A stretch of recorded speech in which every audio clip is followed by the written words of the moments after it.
News के साथ मैं हूं अबूजर मुअज़्ज़म। बुलेटिन का बाकायदा आगाज़ करेंगे। सबसे पहले आपको बताएं कि नवाज शरीफ की फौरी वापसी पर हुकूमत मायूस है। शेख रशीद की बरतानवी हाई कमिश्नर से मुलाकात बेसूद साबित हुई। बरतानवी हाई कमिश्नर से तफसीली मुलाकात हुई। उन्होंने कहा शेख रशीद ने कि बरतानिया से नवाज शरीफ को डिपोर्ट करने का कहा गया। ब्रिटिश हाई कमिश्नर ने मस्बत जवाब नहीं दिया है। तो यहाँ पर मस्बत जवाब नहीं मिला है नवाज शरीफ की वापसी के हवाले से। बरतानी हाई कमिश्नर ने कहा है कि नवाज शरीफ की हवालगी के लिए दरख्वास्त दें। शेख रशीद ने यह भी कहा कि बरतानी हाई कमिश्नर ने कहा हम गवर्नमेंट टू गवर्नमेंट बात करेंगे। तो ये मामला है इस वक्त नवाज शरीफ की वापसी का, जिस पर मस्बत जवाब नहीं मिला है। शेख रशीद ने ऐसा कहा है। ब्रिटिश हाई कमिश्नर ने मस्बत जवाब नहीं दिया है। बरतानवी हाई कमिश्नर ने कहा कि नवाज शरीफ की हवालगी के लिए दरख्वास्त दें। बरतानी हाई कमिश्नर ने यह भी कहा कि हम गवर्नमेंट टू गवर्नमेंट बात करेंगे। तो इस मामले पर अभी बात हो सकती है, लेकिन कोई हतमी बात अभी तक सामने नहीं आ सकी। शेख रशीद की बरतानवी हाई कमिश्नर से मुलाकात बेसूद साबित हो चुकी है। बरतानी हाई कमिश्नर से तफसीली मुलाकात हुई। शेख रशीद ने ऐसा कहा और गवर्नमेंट टू गवर्नमेंट बात होगी, ये बताया गया है। शेख रशीद को हुकूमत मायूस दिखाई देती है नवाज शरीफ की फौरी वतन वापसी पर। तो शेख रशीद साहब ने कहा कि नवाज शरीफ की फौरी वतन वापसी पर हुकूमत मायूस दिखाई दे रही है, क्योंकि मुलाकात बेसूद साबित हो चुकी है। बरतानी हाई कमिश्नर से तफसीली मुलाकात हुई, लेकिन बरतानिया से नवाज शरीफ को डिपोर्ट करने का जब कहा तो ब्रिटिश हाई कमिश्नर ने मस्बत जवाब नहीं दिया। शेख रशीद ने ऐसा कहा है। बरतानी हाई कमिश्नर ने कहा है कि नवाज शरीफ की हवालगी के लिए दरख्वास्त दें। बरतानी हाई कमिश्नर ने यह भी कहा कि हम गवर्नमेंट टू गवर्नमेंट बात करेंगे। तो ये मामला है मियां नवाज शरीफ की वापसी का, जिस पर मस्बत जवाब नहीं मिल सका है। इससे बात करेंगे। हमारे साथ मौजूद हैं सलीम बुखारी साहब। सलीम बुखारी साहब, बहुत शुक्रिया, आपने वक्त दिया।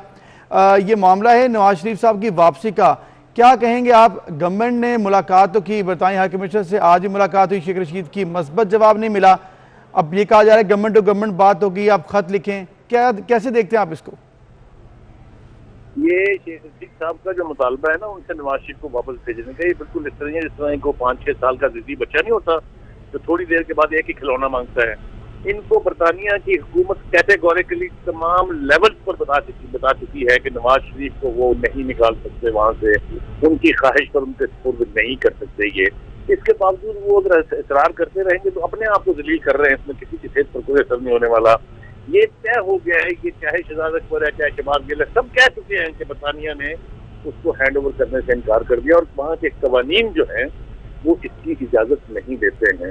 वस्त सिनारियो ये है कि अगर ये बहुत जबरदस्ती करेंगे, जो कि जिसका कि इम्कान बिल्कुल कम है, मैंने जैसे कहा, तो जो हमारे एविएशन के मिनिस्टर थे उनका ये बयान कि नवाज शरीफ को फांसी चला देना चाहिए, ये काफी है उनके लिए वहां पर पॉलिटिकल असाइलम लेने के लिए। दुनिया की कोई ताकत नहीं निकाल सकती वहां से।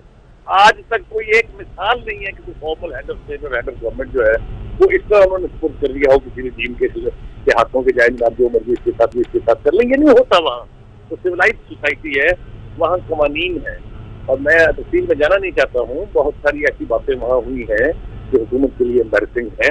बरतानिया की हाई कोर्ट ने यह कहा कि आइंदा इवन फील्ड का तस्करा भी किसी लीगल केस के अंदर नहीं होगा। ये यहाँ आपको नहीं बताएंगे, ये जर्नलिस्ट जो है ना, जो हमारे हमें सुबह से शाम तक उल्लू बनाते हैं, ये आपको हकीकत हाल नहीं बताएंगे। ये जो केस है जिसमें शहजाद अकबर साहब ब्रॉडशीट वाले में इन्वॉल्व है, किसी ने बताएंगे यहाँ आपको तफसील के क्या है, क्या कुछ वहाँ की अदालतों ने कहा है। तो ये शेख रशीद साहब जो है ना, ये पता नहीं गैलरीज से खेलने के लिए या अपने आका को खुश करने के लिए, जो इमरान खान साहब हैं, इस तरह के बयान देने से कुछ नहीं होता। आपने देख लिया बरतानिया के हाई कमिश्नर का रवैया क्या था। बिल्कुल तमाम मामलात देख लिए और ऐसा ही लग रहा है कि इस वक्त पॉजिटिविटी नहीं है। Chief editor 24 news digital Salim Bukhari साहब हमारे साथ मौजूद थे। इस वक्त हमें ज्वाइन किया नवीद चौधरी साहब ने, जो कि ग्रुप एडिटर हैं City News Network. Naveed Chaudhary साहब, बहुत शुक्रिया, आपने वक्त दिया। जैसे कि बात है नवाज शरीफ की वापसी के हवाले से, ऐसे लग रहा है कि मस्बत जवाब एक बार फिर नहीं मिला। बड़ी हाई लेवल पर मीटिंग हुई, लेकिन शेख रशीद खासे नेगेटिव दिखाई दिए। उन्होंने कहा कि कुछ पॉजिटिविटी नज़र नहीं आई है। कैसे देखते हैं आप हुकूमत की इस मीटिंग को और इस प्लान को? बहुत शुक्रिया। देखें, ये एक पॉलिटिकल स्टंट बना हुआ है। जब कोई और काम नहीं हुआ तो ये कह दिया जी कि फलां को ले आएंगे, ये कर देंगे, वो कर देंगे। बड़ी सादा सी बात है कि आपका अगर किसी के साथ मुआहदा भी हो, जिसे हम एक्स्ट्राडिशन ट्रीटी कहते हैं, वो भी किसी कायदे कानून के तहत होती है, उसके लिए भी कोई ज़वाबत होते हैं। आदमी जो 3 दफा का प्राइम मिनिस्टर है वो इस वक्त बरतानिया में बैठा हुआ है, और क्यों बैठा हुआ है ये हमसे ज्यादा वो बेहतर जानते हैं। यहाँ तो वो बातें करने की शायद इजाजत ही नहीं है। उन्हें पता है कि नवाज शरीफ साहब को पाकिस्तान में जान का खतरा है, वो अपनी जान बचा के निकले हैं। उन्हें हमसे ज्यादा पता है कि इन्हें कैसे निकाला गया। आज दो अदालत के थ्रू कार्रवाई हुई, लेकिन आलमी मीडिया और बैरूनी ममालिक जो है वो सारी सूरत हाल से बखूबी वाकिफ है। तो इसमें इस बात की कोई गुंजाइश ही नहीं है कि वो एक ऐसे बात की कोई गुंजाइश ही नहीं है कि किसी शख्स को ऐसे वापस भेजा जाए विदाउट एनी प्लान और ऐसी कोई डॉक्यूमेंटेशन के बगैर। बहुत शुक्रिया नवीद चौधरी साहब और सलीम बुखारी साहब, आप हमारे साथ मौजूद थे। वफाकी वज़ीर दाखिला शेख रशीद ने यह भी कहा कि रियासत की रिट कायम है, किसी को कानून हाथ में नहीं लेने देंगे। साद रिजवी का केस भी कानूनी तरीक़ेकार से ही गुजरेगा। 773 गिरफ्तार मुजाहिरीन में से 669 को रिहा कर दिया गया है। MPO के तहत गिरफ्तार अफराद को रिहा करेंगे और 210 FIRs लीगल प्रोसेस से गुजरेंगी, ऐसा कहना था शेख रशीद का। और उन्होंने कहा कि रियासत की रिट कायम है, किसी को कानून हाथ में नहीं लेने देंगे। साद रिजवी का केस भी कानूनी तरीक़ेकार से ही गुजरेगा। ले चलेंगे कराची, जहाँ पर नून लीग के रहनुमा मिफ्ता इस्माइल इस वक्त मीडिया से गुफ्तगू कर रहे हैं।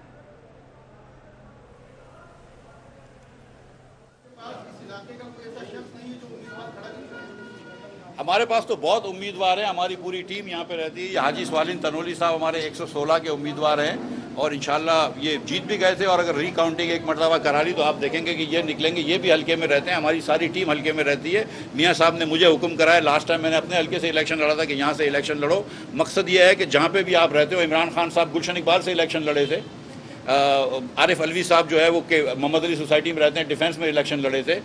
नजीब हारून साहब क्लिफ्टन में रहते हैं, वो सखी हसन नॉर्थ नवाज सखी हसन से इलेक्शन लड़े थे। तो उसमें फ़र्क नहीं पड़ता अगर लोग वोट देते हैं। क्या मसला क्या है बल्दिया के लोगों का? मसला बल्दिया के लोगों का है कि महंगाई है, मसला बल्दिया के लोगों का है कि पानी नहीं है, मसला बल्दिया के लोगों का है बेरोज़गार है। हम उन चीज़ों के ऊपर अवेयर हैं, उस पर काम करेंगे। मुस्लिम लीग नून वाहिद पार्टी है पाकिस्तान में जिसने तारीख में काम करके दिया है। बाकी किसी पार्टी ने आप देख लीजिए कभी कोई काम किया है? एक मिनट, बिल्कुल मतलब कोई जवाब ही नहीं है ताखिर के शिकार होने का। मैं इस मफरूजे पे बात भी नहीं करूंगा। अगर आपको लग रहा है कि गैदरिंग का मसला है तो आप गैदरिंग कम कर दें। पीपल्स पार्टी के रहनुमा मुर्तज़ा वहाब ने वज़ीर आज़म पर कड़ी तनकीद की है। कहा है कि 50 लाख घरों का वादा करने वालों ने लोगों से घर छीन लिए। इमरान खान एक नहीं 2 पाकिस्तान पर यकीन रखते हैं, एक पाकिस्तान अपोजिशन का और दूसरा हुकूमत के लिए है। 1 करोड़ नौकरियों के दावेदारों ने लोगों से नौकरियां छीन ली। कारखाने बंद करने के लिए आया है, मजदूर के घर का चूल्हा, चलता हुआ चूल्हा बंद करने के लिए आया है। 1 करोड़ नौकरियों का वादा करने के बाद पिछले 2.25 सालों में हजारों की तादाद में गरीबों को नौकरियों से बरतरफ करने के लिए आया है। 50 लाख घरों का वादा किया, लेकिन गरीबों से जो घर थे उनकी छत छीन ली। पंजाब में सैकड़ों की तादाद में जो हाउसिंग सोसाइटीज हैं उनको रेगुलराइज कर दिया जाता है बोजदार साहब के हाथों। एक नहीं 2 पाकिस्तान में बिलीव करते थे, एक पाकिस्तान ऑपोजिशन के लिए, एक पाकिस्तान हुकूमत के लिए। कोरोना वबा के बाइस जापानी वज़ीर आज़म ने भी दौरा भारत मनसूख कर दिया है। जापानी वज़ीर आज़म योशिहिदे सोगा ने रवा माह के आखिर में भारत पहुंचना था। 2 रोज़ कबल बरतानवी वज़ीर आज़म ने भी भारत में कोरोना की बिगड़ती सूरत हाल के पेश नज़र अपना दौरा मुलतवी कर दिया था। भारत में 24 घंटे के दौरान 2,94,000 से ज़ायद नए केसेस भी रिपोर्ट हो चुके हैं, जबकि 2,000 से ज़ायद अमवात भी हुई हैं। और अमेरिका के बाद भारत का पूरी दुनिया में कोरोना वबा से मुतासरा मुल्कों में दूसरा नंबर आ चुका है। गुज़िश्ता रोज़ कौमी असम्बली के इजलास के दौरान पेश आने वाले नाखुशगवार वाक़े का नोटिस ले लिया गया है। स्पीकर कौमी असम्बली असद कैसर की हिदायत पर मुस्लिम लीग नून के रुकन कौमी असम्बली शाहिद खाकान अब्बासी को लेटर जारी कर दिया गया। इस पर बात करेंगे, हमारे साथ मौजूद है हमारे नुमाइंदे उस्मान खान। उस्मान, बताएगा लेटर जारी किया गया, नोटिस लिया गया, क्या तफसील है इसकी? जी बिल्कुल, गुज़िश्ता रोज कौमी असम्बली के इजलास के दौरान साबिक़ वज़ीर आज़म शाहिद खाकान अब्बासी और स्पीकर असद कैसर के दरमियान तरफ़कलामी भी हुई थी, जिस पर स्पीकर की हिदायत पर नून लीग के रुकन शाहिद खाकान अब्बासी को लेटर जारी कर दिया गया। और 20 अप्रैल को कौमी असम्बली के इजलास में शाहिद खाकान अब्बासी से जो बदतमीज़ी पैदा हुई थी उस पर लेटर जारी किया गया। और लेटर जो है वो कौमी असम्बली की कवायद और जवाबत के कायदा 21 के तहत जारी किया गया। और लेटर पर गैर पार्लिमानी रवैया अख्तियार करने पर तफसीली तौर पर जवाब तलब की गई। और साथ ही साथ उस लेटर में ये लिखा गया है कि अगर शाहिद खाकान अब्बासी मुकर्ररा वक्त में जवाब दाखिल ना कर रहे हैं तो इसमें ये तस्वर किया जाएगा कि वो अपने दिफा में कुछ नहीं कहना चाहते, जबकि शाहिद खाकान अब्बासी को खत जारी होने के 7 दिन के अंदर माजरत करने और अपनी पोजीशन वाज़ेह करने का कहा गया है। जी ठीक है, अपनी पोजीशन वाज़ेह करने का क्या गया, बहुत शुक्रिया उस्मान, आपने हमें आगाह किया। उधर कराची डिफेंस में मरहूम जस्टिस सईदुज़्ज़मान सिद्दीकी के बेटे के घर पर फायरिंग हुई, गार्ड जख्मी हो गया। अफनान सईद का कहना है कि इरफानुल्लाह कुंडी नामी शख्स वालिद की जायदाद हथियाना चाहता है, मुलजिम से जान को खतरा है। दानियल सैयद की रिपोर्ट देखिए। मरहूम साबिक चीफ जस्टिस सईदुज़्ज़मान सिद्दीकी का बेटा भी कब्जा माफिया से महफूज ना रहा। कराची डिफेंस में अफनान सईद के घर पर मुसल्लह मुलजिमों ने फायरिंग कर दी, गार्ड गिरकर जख्मी हो गया। अफनान सईद का कहना है रात गए दोस्त ने घर छोड़ा ही था कि मुलजिमों ने हमला कर दिया। वालिद की जायदाद हथियाने की कोशिश की जा रही है। 2018 के अंदर जो है ये वहाँ पे हमारे वालिद साहब जस्टिस सईदुज़्ज़मान सिद्दीकी की जो ज़मीन थी उधर जुडिशल टाउन इस्लामाबाद के अंदर, ये वहाँ पे ये इंसिडेंट सबसे पहले हमारी वालदा के साथ हुआ था। ये डॉक्टर इरफानुल्लाह कुंडी थे जिन्होंने उस वक़्त ये वहाँ पे अम्मी को थ्रेट भी किया। SSP साउथ जुबैर नज़ीर कहते हैं इब्तिदाई तहकीकात में मालूम हुआ है मुलजिम एक ही था। अफनान सईद के पुलिस गार्ड्स ने भी जवाबी फायर किया जिससे मुलजिम फरार हुआ। 2 शॉट्स फायर हुए जो वो निशाना दीवार पे दिखाते हैं। फायर के बाद वो कहता है गुल वापस भाग के अंदर आया। उसने बताया कि 2 फायर तो अंदर जो गनमैन था हमारा ऑफिशियल, उसने फिर एक कहता है इनके मुताबिक हवाई फायर किया है जिस पे वो भाग गए हैं। ड्राइवर का कहना था कि एक ही बंदा था जो इस प्लॉट से भागा है फिर उस तरफ। अफनान सईद ने पुलिस को तहरीरी बयान में कहा कि मुलजिम इरफानुल्लाह कुंडी के भांजे भतीजे अक्सर घर पर फायरिंग करवाते हैं। इरफानुल्लाह कुंडी की जानिब से जान का खतरा है। कैमरामैन काशिफ खान के साथ दानियाल सैयद, 24 न्यूज़, कराची। दूसरी जानिब साबिक चेयरमैन पैमरा और सीनियर सहाफ़ी अबसार आलम पर कातलाना हमले की तफ्तीश जारी है। वज़ीर दाखिला के नोटिस लेने के बावजूद पुलिस असल मुलजिम का सुराग ताहाल नहीं लगा सकी है, तो इस वक्त इन्वेस्टिगेशन जारी है। कल ये कातलाना हमला हुआ था। साबिक चेयरमैन पैमरा और सीनियर सहाफ़ी अबसार आलम पर कातलाना हमले की तफ्तीश इस वक्त जारी है। कल होने वाले हमले के हवाले से आपको बताएं कि वज़ीर दाखिला के नोटिस लेने के बावजूद पुलिस असल मुलजिम का सुराग ताहाल नहीं लगा सकी है।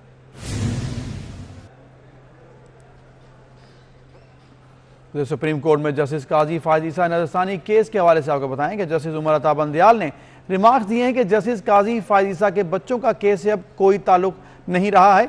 लंदन जायदादों की सारी जिम्मेदारी सरीना ईसा ने ले ली है। मुख्तलिफ बार काउंसिल्स और विफाकी हुकूमत के दलाइल मुकम्मल हो गए हैं।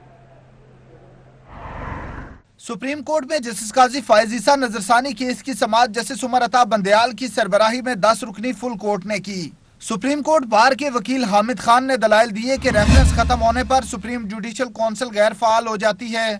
जस्टिस उमर अता बंदयाल ने कहा कौंसिल गैर फाल नहीं होती। वकील हामिद खान ने कहा कि एहलिया और बच्चे जेरे कफालत ना हों तो केस नहीं बन सकता, जबकि सुप्रीम जुडिशल कौंसिल को सो मोटो लेने का इख्तियार है। जस्टिस उमर अता बंदयाल ने कहा कि सुप्रीम कोर्ट जजेस के अहले खाना से मुताल्लिक ऑब्जर्वेशन दे चुकी है। जुडिशल कौंसिल कहीं से मिलने वाली मालूमात पर भी कार्रवाई कर सकती है। Additional attorney general Aamir Rahman ने दलाइल दिए कि सरीना ईसा को फरीक न होते हुए भी सुना गया और भरपूर मौका दिया। सरीना ईसा बोली खुशकिस्मती से ये करप्शन का केस नहीं। जस्टिस काजी फायद ईसा ने कहा कि बेंच में मौजूद 2 मुजाहिदीन का मशकूर हूँ जिन्होंने बुरा वक्त देखा। जस्टिस मकबूल बाकर पर फायरिंग हुई और जस्टिस सजाद अली शाह का बेटा अगवा हुआ। मजीद समाअत कल तक मुलतवी कर दी गई। 249 के ज़िमनी इलेक्शन में कवायद ज़वाबित के खिलाफ वर्जी पर इलेक्शन कमीशन का एक्शन। इलेक्शन कमीशन ने पीपल्स पार्टी के रुकन कौमी असम्बली आगा रफ़ीउल्लाह और अब्दुल कादिर पटेल को शो कॉज नोटिस जारी कर दिए हैं। अरकान असम्बली के हल्के में जाने पर नोटिस भी जारी किया गया। मज़ीद बात करते हैं इक़्तिदार अनवर से। इक़्तिदार बताएगा नोटिस लिया गया है, क्या तफसील आपके पास? बहुत जनाब, आपका हल्का 249 में कानून ज़वाबित के खिलाफ वर्जी इलेक्शन कमीशन ने एक बार फिर नोटिस लिया है और पाकिस्तान पीपल्स पार्टी के आगा रफ़ीउल्लाह और अब्दुल कादिर पटेल को शोकाज नोटिस जारी करते हुए 2 दिन में उनसे जवाब तलब किया गया। इलेक्शन कमीशन का मौक़िफ़ है कि मना करने के बावजूद इन दोनों हज़रात ने जलसे और कॉन्फ्रेंस मीटिंग में शिरकत की, जो कि कवायद की खिलाफ वर्जी है। 2 रोज में इन अराकीन को अपना जवाब जमा करवाना होगा। ठीक है, शुक्रिया इक़्तिदार, आपने हमें आगाह किया। उधर भी आपको ले चलेंगे सिंध असम्बली, जहाँ पर वज़ीर इत्तलात सिंध नासिर हुसैन शाह इस वक्त इज़हार ख्याल कर रहे हैं। लब्बैक लब्बैक या रसूलल्लाह सल्लल्लाहु अलैहि वसल्लम। सिंध असम्बली के कवायद ज़वाबित 2013 के सेक्शन 256 के तहत करारदाद पेश। सिंध असम्बली का इजलास इस वक्त जारी है। उधर national School of Public Policy के डायरेक्टर की तैनाती के मामले पर आपको बताएं कि ब्यूरोक्रेट्स का पैनल वज़ीर-ए-आज़म ऑफिस को भिजवा दिया गया है। पैनल में 5 अहम ब्यूरोक्रेट्स के नाम तजवीज़ कर दिए गए हैं। Secretary establishment division doctor Ejaz Munir का नाम rector National School of Public Policy के लिए सर फहरिस्त है। मजीद बात करते हैं बाबर शहजाद तुर्क से। बाबर, बताइएगा। देखिए, सिविल सर्वेंट की ट्रेनिंग और कैपेसिटी बिल्डिंग के मुमताज वफाकी इदारे national School of Public Policy के डायरेक्टर की अहम तरीन असामी पर तकर्री के लिए मुमताज ब्यूरोक्रेट के नामों पर मुश्तमिल पैनल वज़ीर आज़म दफ्तर भिजवा दिया गया है। जिन 5 नामों का पैनल है उनमें secretary establishment division doctor Ejaz Munir का अपना नाम जो है वो सर फहरिस्त है। इसके अलावा राबिया जवेरी आगा, मिर्जा सोहेल आमिर, शुएब अहमद सिद्दीकी और फैसल शाहकार के नाम पैनल में शामिल है। ये पैनल सर्च कमेटी जो थी national School of Public policy आज बोर्ड ऑफ गवर्नर। ठीक है, शुक्रिया। नामों के हवाले से आप बता रहे थे, बहुत शुक्रिया। सिंध असम्बली जहाँ पर सैयद नासिर हुसैन शाह इस वक्त सारे ख्याल कर रहे हैं। मैं उनकी भी शदीद मजम्मत करता हूँ कि जिस तरह इसको टैकल किया गया ऐसे नहीं होना चाहिए था। जो शहादतें हमारे पुलिस के जवानों की हुई या हमारे दीगर मुसलमान भाइयों की हुई या कुछ इमलाक को नुकसान पहुंचाया गया, ये नहीं होना चाहिए था। आज भी तो अमन है ना सर पूरे मुल्क में, तो ये सारा स्टेप्स, ये सारी चीज़ें पहले क्यों नहीं की गई? और ये बहुत हसास मसला है सर, इस पर संजीदगी से सबको एक्ट करने की ज़रूरत है। इसमें कोई पॉइंट स्कोरिंग नहीं होनी चाहिए कि मैं किसी को कंडेम करूं, कोई यहाँ पे किसी वफाकी हुकूमत या किसी और को, बल्कि इस हसास मसले को बहुत खुश असलूबी से हल होना चाहिए सर, और वो एहतियात बरती जाए, वो स्टेप्स लिए जाएं ताकि आइंदा इस तरह ना हो सर। बहुत शुक्रिया sir. Now I move this resolution to the House. Those who are for the resolution may say aye. फ्रांसीसी हुकूमत के खिलाफ सिंध असम्बली में करारदाद पेश की गई है। करारदाद सैयद नासिर हुसैन शाह ने पेश की है और इस वक्त वोटिंग और राय ली जा रही है असम्बली में। फ्रांसीसी हुकूमत के खिलाफ सिंध असम्बली में इस वक्त करारदाद पेश की गई और करारदाद मंजूर भी कर ली गई है। करारदाद सैयद नासिर हुसैन शाह ने पेश की, फ्रांसीसी हुकूमत के खिलाफ सिंध असम्बली में करारदाद मंजूर कर ली गई है। इसके साथ ही न्यूज़ स्टोरी सब तक के लिए